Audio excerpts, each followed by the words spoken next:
साहित्य समाज का दर्पण है और ज्ञान के संयोजन की एक ऐसी कला है जिसके माध्यम से यथावत जानकारियां समाज तक संप्रेषित की जा सकती हैं। जिस देश का साहित्य जितना समृद्ध होता है, उसका इतिहास उतना ही गौरवशाली होता है। नोएडा के सेक्टर 16 में स्थित मारवा स्टूडियो में 6 से 8 अक्टूबर 2022 तक 3 दिवसीय 8वां ग्लोबल लिटरेरी फेस्टिवल का शानदार आयोजन दीप प्रज्वलन और गणेश वंदना के साथ किया गया। फेस्टिवल के पहले दिन साहित्य और समाज के बीच संबंधों पर चर्चा, साहित्य का समाज के लिए महत्व, इन पर विशेष रूप से चर्चा की गई। मारवा स्टूडियो के संस्थापक और ICMEI के प्रेसिडेंट संदीप मारवा ने कहा कि साहित्य समाज को यथार्थ रूप में दर्शाने का सबसे अच्छा और सरल माध्यम है। उन्होंने सभी से अपील करते हुए कहा कि हमें प्रतिदिन कुछ न कुछ पढ़ते और लिखते रहना चाहिए। रोज लिखने से हमें अपने कार्यों के प्रति ईमानदार रहने की प्रेरणा मिलती है और लिखी हुई बात हमें हमेशा याद रहती है और यहीं से ही धीरे धीरे लेखन कार्य का सृजन भी होता है। हमें साहित्य के महत्व को समझना चाहिए और साहित्य के प्रति रुचि भी जगानी चाहिए। ग्लोबल लिटरेरी फेस्टिवल में देश विदेश के मेहमानों ने अपनी गरिमामयी उपस्थिति दर्ज कराई और साहित्य के वर्तमान महत्व को जाना। इस कार्यक्रम में ICMEI के प्रेसिडेंट संदीप मारवा, मोई क्वा अंग, म्यांमार के एम्बेसडर एर्मिया रेस्क्यू रोमानिया, प्रतिष्ठित जैन धर्मगुरु लोकेश मुनि जी, पूर्व राज्यपाल और सेवानिवृत्त जनरल JJ सिंह, राष्ट्रीय हेल्थ मिशन उत्तर प्रदेश के एडिशनल डायरेक्टर डॉक्टर हीरालाल, जाने माने लेखक प्रेम जन्मेजय, कार्यक्रम डायरेक्टर सुशील भारती सहित कई गणमान्य लोग उपस्थित रहे। कार्यक्रम में उपस्थित सभी अतिथियों ने संदीप मारवा के द्वारा साहित्य की दिशा में किए जा रहे कार्यों की खूब सराहना की गई।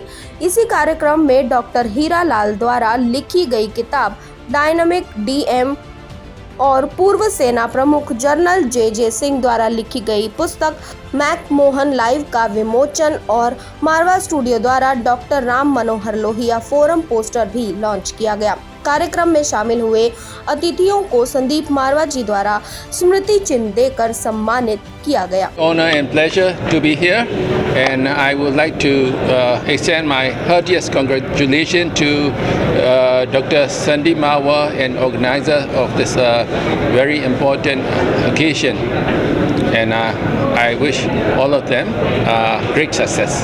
So what you feel today? What's your experience about today's event? Oh, this is a great event. I am very much impressed by the today event. I would like to congratulate Mr. Sandeep Marwa for the initiative that he has taken to promote Indian art, culture and literature, and also to give a message of peace, love and unity. Our ancient scriptures have always believed the world is one, and therefore we have a very rich tradition of peaceful existence with our neighbors.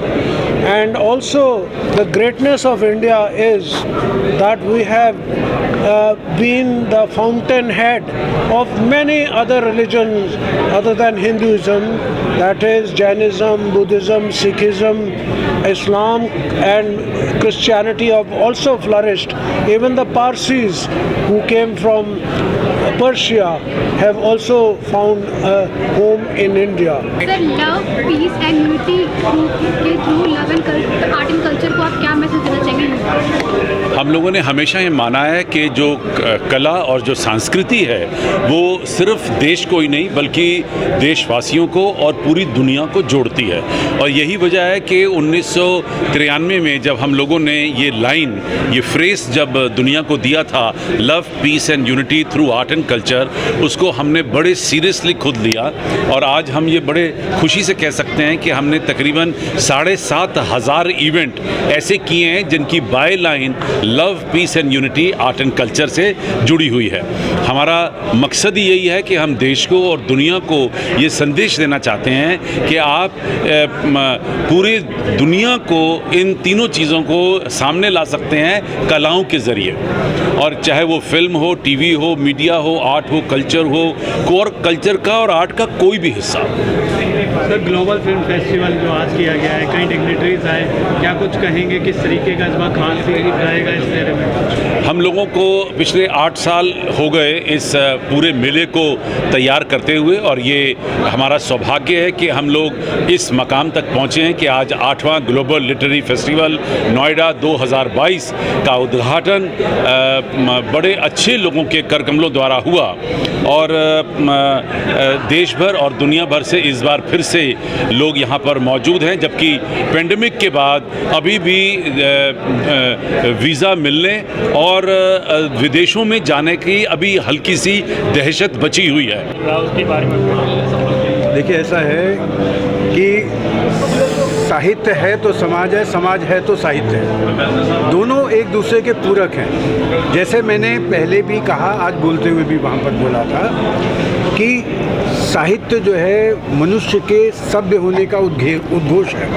जब मनुष्य सभ्य हुआ, जब उसको लगा कि मुझे अपनी मेरी संवेदनाएं दूसरे की संवेदनाएं मेरी होनी चाहिए, तो तब जो है साहित्य जीवन में आया। और साहित्य जो है वही वैश्विक सोच रखता है। ये कहीं नहीं होता। रूस का साहित्य भारत में जो आता है या भारत का साहित्य रूस में अनुदित होता है, वहाँ पे भाषा की दीवारें भी टूट जाती हैं, वहाँ पे देश काल की दीवारें। जब आप मानवीय सोच पे जाते हैं, क्या कारण है कि हमारी रामायण इंडोनेशिया में भी है, हमारी रामायण विभिन्न ट्रिनिडाड में चले जाए वहाँ पर है, आप मॉरिशस में चले जाए वहाँ पर है। क्यों है? उसका कारण मूलतः यही है कि साहित्य जो है वो दीवारों को नहीं मानता।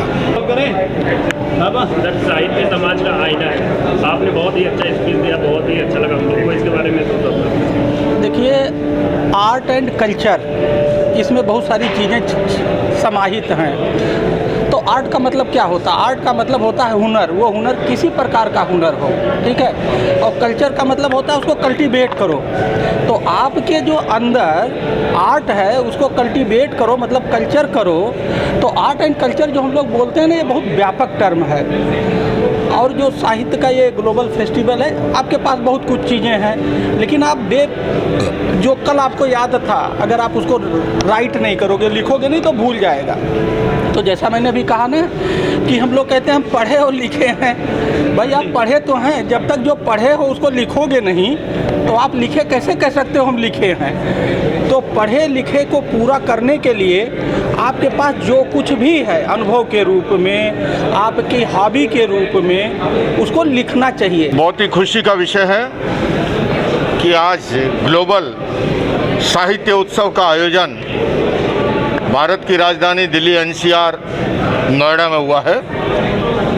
और विश्व शांति में साहित्य के योगदान पर जब चर्चा हो रही है, साहित्य हमारे जीवन में आलोक स्तंभ की तरह हमारे जीवन को आलोकित करता है, जीवन की दिशाओं को स्पष्ट करता है, हमारे भीतर की नकारात्मकता को खत्म करता है, सकारात्मक सोच को उत्पन्न करता है, पॉजिटिव थिंकिंग को। और मैं समझता हूँ जब जीवन में से नकारात्मकता खत्म होती है, हिंसा खत्म होती है, तो अपने आप में ही विश्व शांति का सपना साकार होता है। और मन की शांति विश्व शांति की अनिवार्य शर्त है। साहित्य के द्वारा हम अपनी मन की शांति को भी प्राप्त कर सकते हैं।